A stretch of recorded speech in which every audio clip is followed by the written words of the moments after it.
клип, я тоже пошла на обед, шла по этим старинным улочкам и думала, боже мой, как красиво, в каком городе мы живем.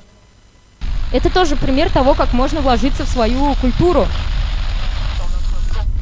Вот эта татарская принцесса, она слушает песню. Так, тут мы видим землю. Тут она делает странные движения.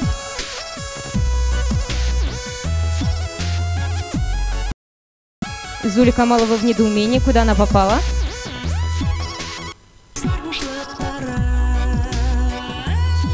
Вот, то есть она гуляет по Баумана, делает странные движения в кадре, смотрит вокруг. Собственно, это и есть сюжетная линия. По-моему, это очень интересно.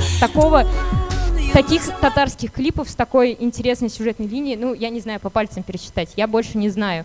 То есть примеры того, что можно сделать интересно, классно, они есть, мы их видим, и поэтому очень обидно, что вот какая-то вот эта закостенелость, она присутствует в татарской музыке, хотя можно потратиться там не очень большие деньги, если мы видели пример первого клипа, и сделать действительно хорошо. Такая обида прозвучала в моем голосе. Сейчас, минутку.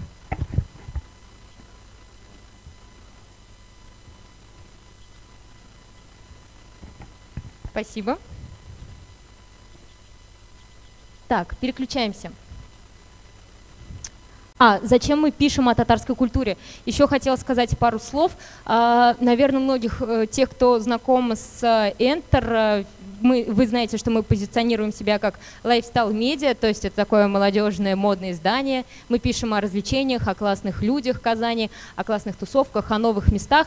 И, наверное, немножко возникает когнитивный диссонанс, причем здесь татарская культура, но нам кажется, что если мы пишем на русском, о русской культуре, то просто невозможно обходить стороной эту тему, потому что это синтез одного и того же. Но вот когда мама, она говорит, там, привет, кызым, и там, синий, кайда пойдешь, там у нее бывает такое, когда мы даже не знаем, насколько русский, татарский, все это переплетается в одно, насколько эти культуры идут бок о бок, соседствуют друг с другом, и поэтому нам кажется, что несправедливо, если мы пишем на русском и о русском, обходить стороной такую важную тему. Вот одна из причин. Ага. Чему мы хотим научить наших читателей, когда пишем о татарской культуре? Сейчас пойдут примеры материалов, потому что можно очень красиво говорить и много, но лучше показать. Не зацикливаться на плохом, всегда искать выход. Мы начали с этого материала «Хочу учить татарский, что делать?». Это статья о способах выучить татарский язык. Когда мне пришла идея написать такой материал, была сложная ситуация в Татарстане, как раз вот ситуация, связанная с татарским языком, с добровольным. Просто о ней рассказывать, но и подсказать выход из ситуации. Потому что если татарский язык все-таки, его изучение снизится в школах, всегда найдутся люди, которые захотят потом со временем осознать, что это их родной. Мы решили составить такую очень простую инструкцию. Ой, там дальше ничего нет. Ну ладно, расскажу так. Это несколько способов того, как выучить татарский. Причем они максимально современные и написано все максимально просто и понятно, со ссылками. Например, все мы пользуемся Телеграмом. И есть Телеграм-каналы, которые обучают татарскому языку.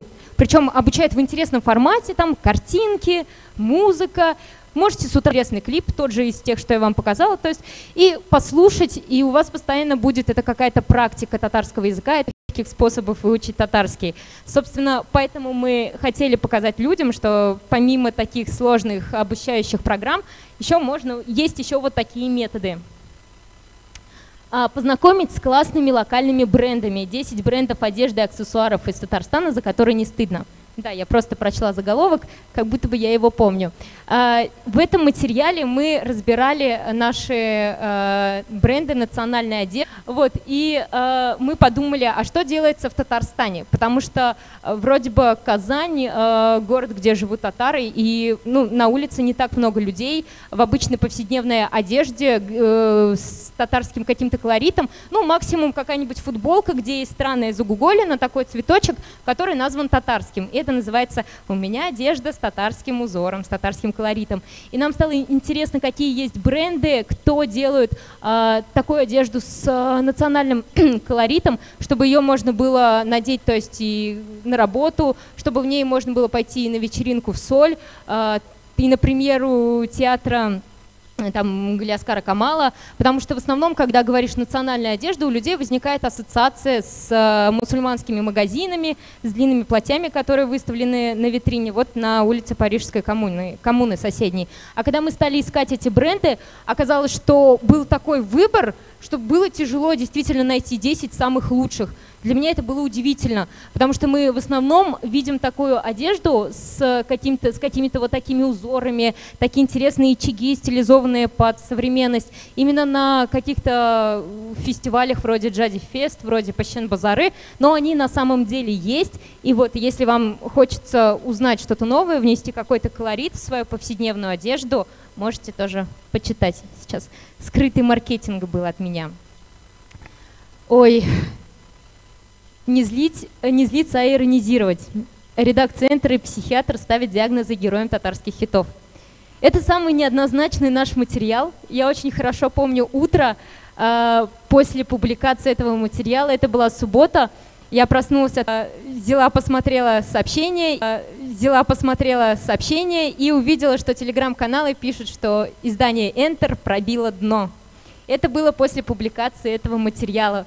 Я очень сильно испугалась. Трусливо поставила телефон на беззвучку, закинула его в рюкзак и ушла бродить в дебри Кировского района, надеясь, что на следующий день меня не уволят. Вот, на самом деле, это был такой немножко хулиганский материал.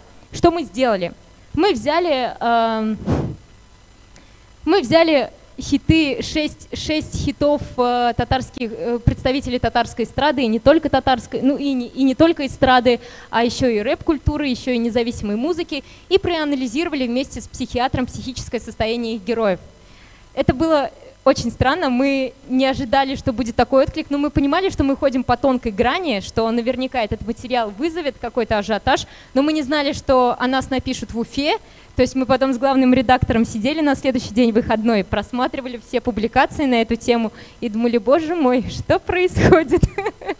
Вот. Но для чего это все было сделано? Мне кажется, что когда пишут о татарской культуре, они пишут так, ну, достаточно, не знаю, в каком-то однотипном ключе, что ли, используют одни и те же фразы, то есть как-то преподают ее как что-то скучное и традиционное. Я уже говорила, что татарская культура многогранна, и нам хотелось это показать. Чтобы заинтересовать людей татарской культурой, нужно как-то экспериментировать, нужно показывать что-то интересное, то есть да, знакомить с традициями, безусловно, нужно, но при этом...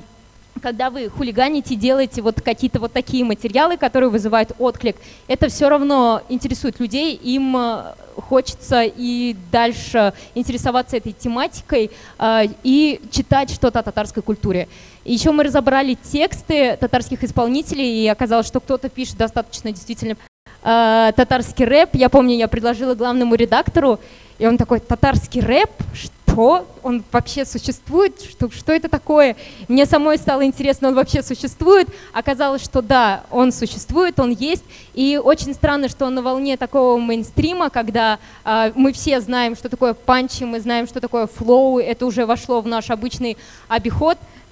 Умные слова говорю, да? Готовилась.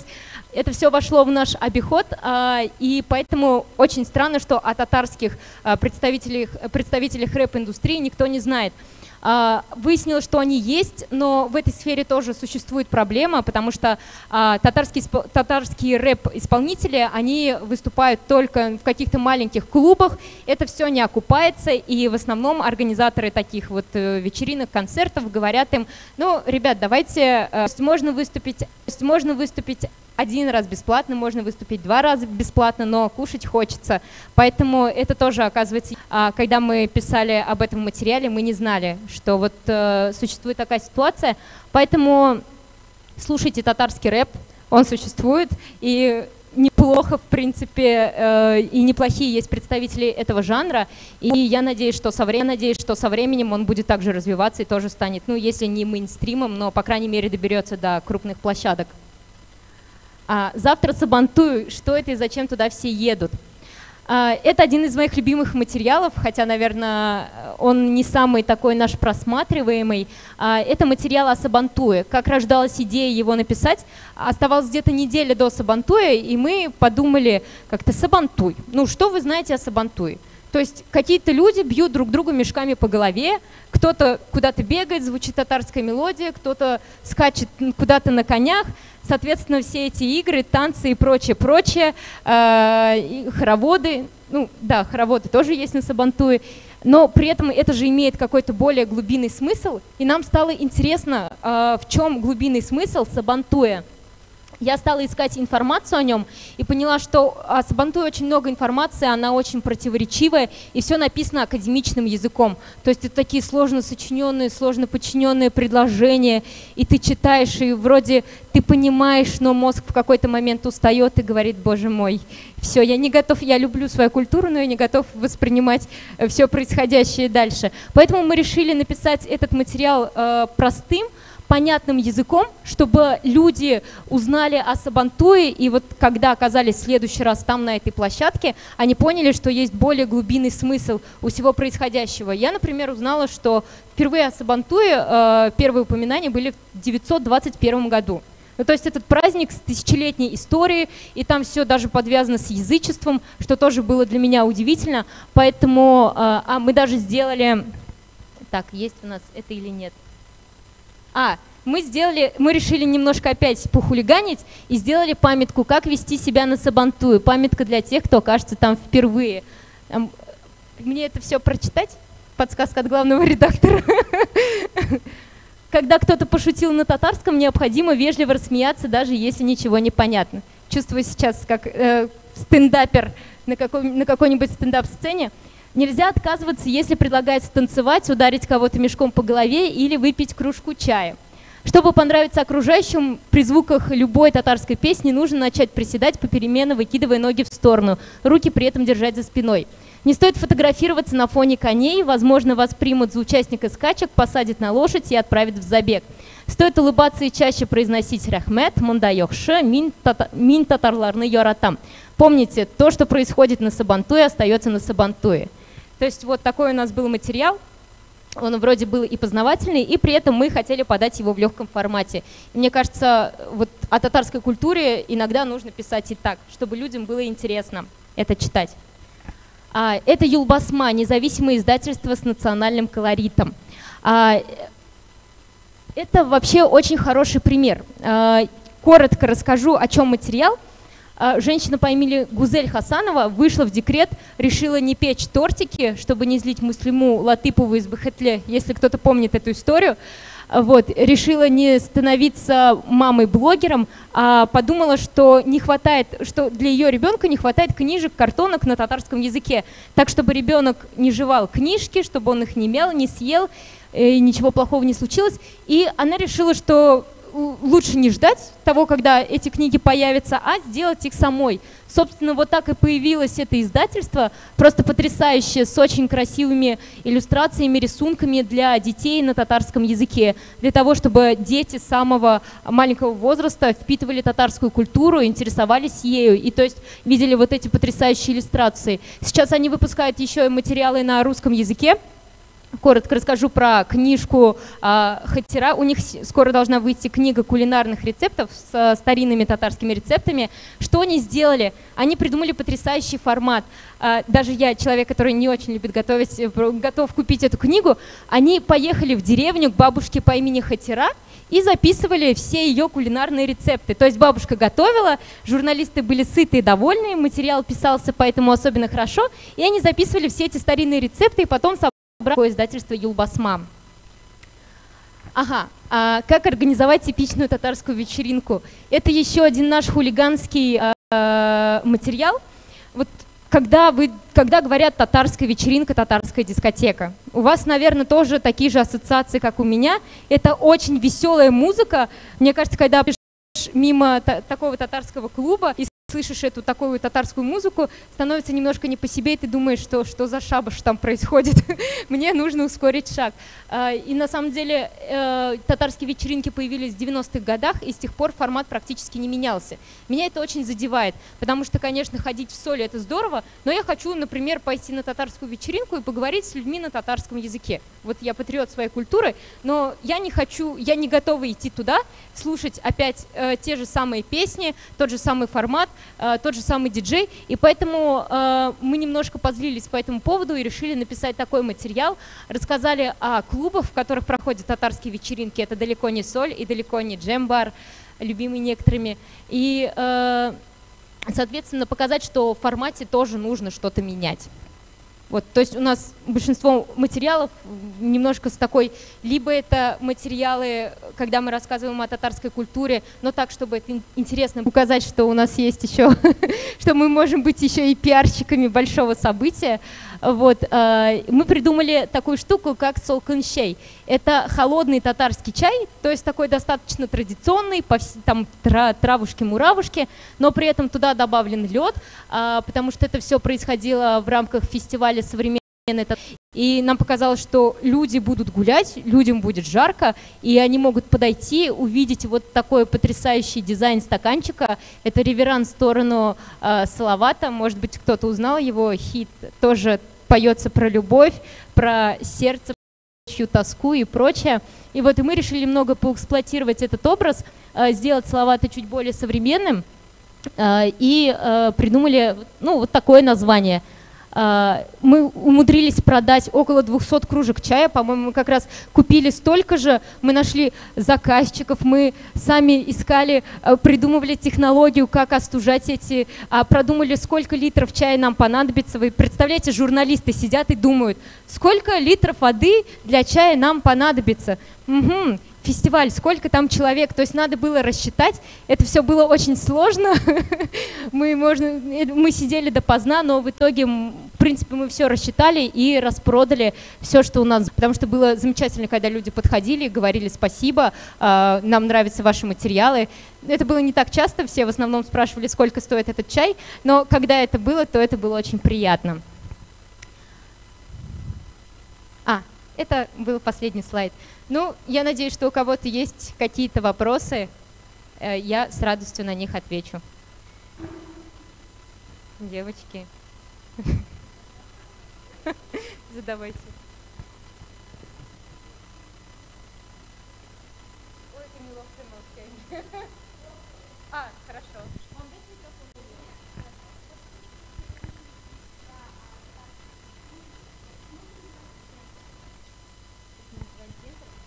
Это название журнала, интернет-журнал. То есть, да,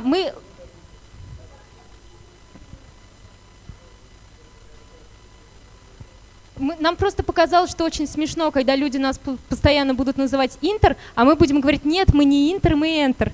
Но это такая шутка, вы не поняли, да, ее? На самом деле у нас есть шутка в редакции, потому что очень часто, когда мы представляемся, говорят, вы из Интер, мы такие, мы Энтер, мы даже, да, мы выпустили такие стикеры, выразили свою боль в материальном воплощении, вот. Да, нас очень часто называют Интер, да, мы очень рады, что вы теперь запомните, и, пожалуйста, если при вас будут говорить Интер, скажите Энтер.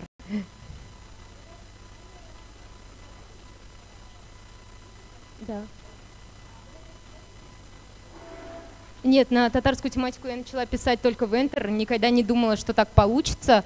Просто мне самой это было интересно. Честно, до того, как я пришла в Enter, я не знала, что татарская культура, она настолько разносторонняя. Она у меня так же, как и у вас, ассоциировалась с Салаватом. То есть, если бы ко мне подошли на улице и сказали, назови татарских исполнителей, я бы сказала, Салават, Гузели Уразова, Айдар Галимов.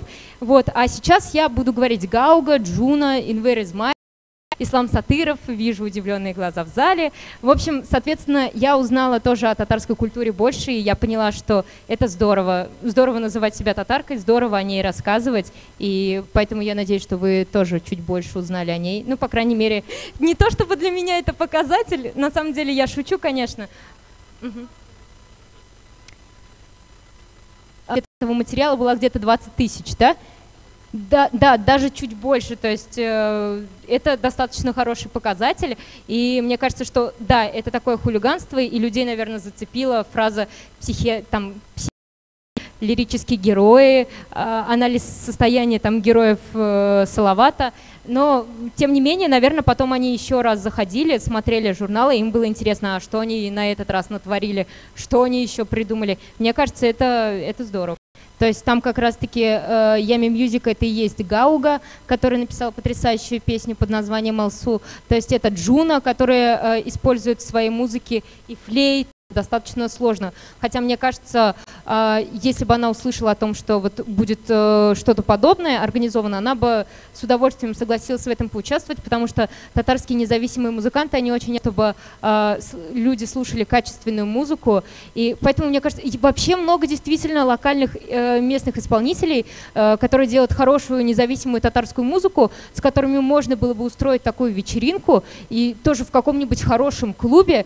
Я думаю, что это была бы потрясающая идея. Люди бы потянулись к своей культуре, молодежь бы там на один вечер, ну, не потанцевала бы в соли, ну, пошла бы не на улицу профсоюзную. И это тоже же метод заинтересовывать молодежь. Вот, мне кажется, вот именно такие современные инструменты маркетинга, они должны внедряться, они должны продвигать татарскую культуру.